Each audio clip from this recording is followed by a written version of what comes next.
Radio Republik of Indonesia. Anda masih bersama kami, RRI Tanjung Pinang, Radio Tanggap Bencana COVID-19, Indonesia, Tatanan Kehidupan Baru.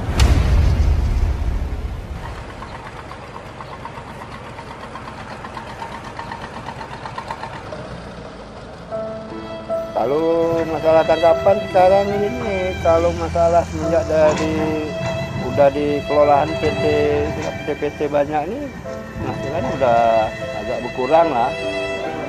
Udah jauh lah berkurang daripada belum ada PT dulu kan. Pria parubaya itu bernama Murtani, berusia 59 tahun, namun masih terlihat sisa-sisa tubuh kekarnya. Dengan sorot mata tajam, memandang geram proyek pembangunan smelter pemurnian boksit PT Bintan Alumina Indonesia atau PT BAI. Di wajahnya terlihat sekali kerutan-kerutan dan rasa lelah sedang menghampirinya. Itulah yang tergambar ketika kami mengunjungi Murtani di kediamannya. Rumah sangat sederhana, berlantai semen, sebagiannya sudah mengelupas. Deru suara mesin alat berat yang sumbang menjadi makanannya sehari-hari. Kami juga ikut merasakan kebisingan yang sangat mengganggu itu.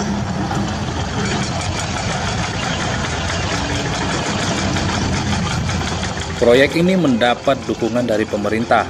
Konon mampu menampung puluhan ribu tenaga kerja dengan nilai investasi 37 triliun rupiah. Namun, tidak bagi Murtani yang berprofesi sebagai nelayan. Sumber mata pencarian di lokasi biasa dirinya melaut hilang akibat dari pengrusakan terumbu karang, penimbunan hutan mangrove, tergerus reklamasi. Puluhan hektar sudah tergarap, sehingga ekonomi rumah tangganya sebagai nelayan tradisional di pesisir pantai Kampung Melayu, Galang Batang, Kabupaten Bintan itu semakin terancam. Kegeraman yang tertahan itu semakin menjadi, tatkala dirinya harus lebih jauh melaut untuk mencari ikan dengan biaya yang lebih besar, namun hasil yang didapatkan tidak sebanding. Apalagi sekarang kan, PT BAI pula lagi karang laut, terumbu karang semua dibongkar.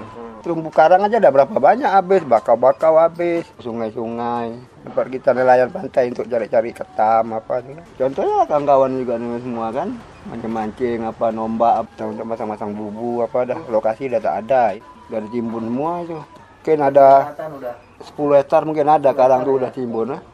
Mau cari bisa cari, kita pergi jauh-jauh lah. Kalau dulu lah, berapa? Paling kita modal kita dalam 50.000. Ongkos kita sama minyak kan udah cukup. Kalau sekarang mau 100 lebih kadang ongkos kita sekali jalan. Tapi hasil yang didapat saat ini bagaimana Pak? Kadang-kadang balik ongkos, kadang-kadang tak cukup, kadang ada juga lebih-lebih juga lah sedikit gitu kan. Banyak tekornya. Murtani juga mengungkapkan, untuk mengurangi beban, dirinya dan nelayan yang lain pernah menerima bantuan dana sebesar Rp200.000. Tapi hanya berjalan sekitar 3 bulan. Setelah bantuan terhenti, mereka melakukan aksi demo ke PT BAI, Dinas Kelautan dan Perikanan Bintan, bahkan ke Gubernur Kepulauan Riau. Namun, tetap tidak ada solusi. Kemarin pernah ya? Cuma bantuan itu yang bosnya kapal keruk itu yang bantu. Yang di ngeruk laut itu kan. Waktu di ngeruk itu kan air keruk. 200.000 cuma 3 bulan. Itu subkon Pak? Kapal itu? Kapal subkon itu yang bantu, bosnya yang bantu. Kalau PT BAI nggak ada. Yang kami mikirin kadang tuh masalahnya batu karang itu.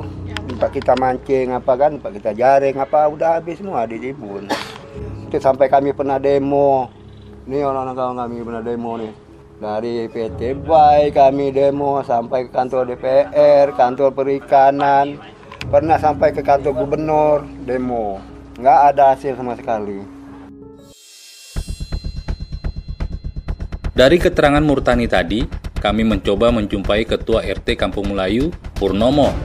Setelah bertemu, ternyata Purnomo membenarkan kondisi warganya itu.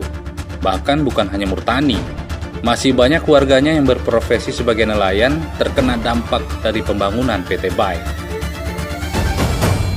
Sebagai ketua RT, ia memfasilitasi keluhan warga dengan mempertemukan perwakilan perusahaan untuk mencari jalan keluar atau solusi dari persoalan yang dihadapi nelayan setempat.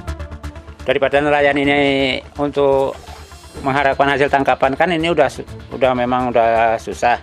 Kalau bisa itu ada solusinya gimana para nelayan ini ada istilahnya ada perhatian gitulah, selain daripada kita harus keluar jauh-jauh, itu ada bantuan untuk budidaya ikan sehingga untuk nelayan ini nggak susah-susah lagi jauh-jauh sekali ke sana, Pak. Atau disediakan seperti keramba gitu ya, keramba gitu, sekaligus untuk bibitnya ikannya gitu, Pak.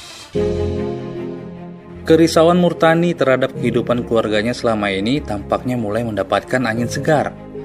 Pasalnya, ada janji manis yang disampaikan oleh pemerintah untuk memperhatikan nasib nelayan yang terdampak proyek pembangunan PT Bai.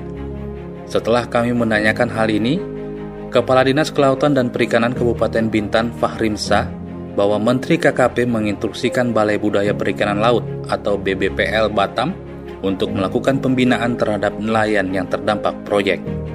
Saat ini, pihaknya dan BPPL Batam sedang mencari pola bagaimana pengembangan budidaya ikan di pesisir untuk mengalihkan nelayan tangkap menjadi nelayan budidaya.